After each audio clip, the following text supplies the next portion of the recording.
મહાયુદ્ધમાં અમેરિકાને મોટો ઝટકો લાગ્યો છે। અમેરિકન એરફોર્સનું વધુ એક વિમાન ક્રેશ। ફારસની ખાડીમાં અમેરિકાનું વિમાન ક્રેશ થયું। ઈરાને અમેરિકાનું વિમાન તોડી પાડ્યું હોવાની શંકા।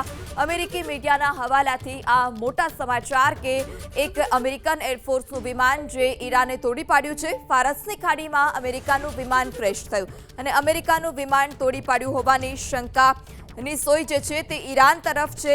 અમેરિકી મીડિયાના આ અહેવાલથી મોટા સમાચાર।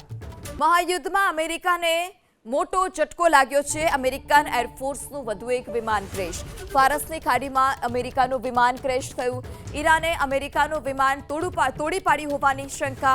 અમેરિકી મીડિયાના હવાલાથી આ મોટા સમાચાર કે એક અમેરિકન એરફોર્સનું વિમાન જે ઈરાને તોડી પાડ્યું છે। ફારસની ખાડીમાં અમેરિકાનું વિમાન ક્રેશ થયું અને અમેરિકાનું વિમાન તોડી પાડ્યું હોવાની શંકા ની સોય જે છે તે ઈરાન તરફ છે। અમેરિકી મીડિયાના આ અહેવાલથી મોટા સમાચાર।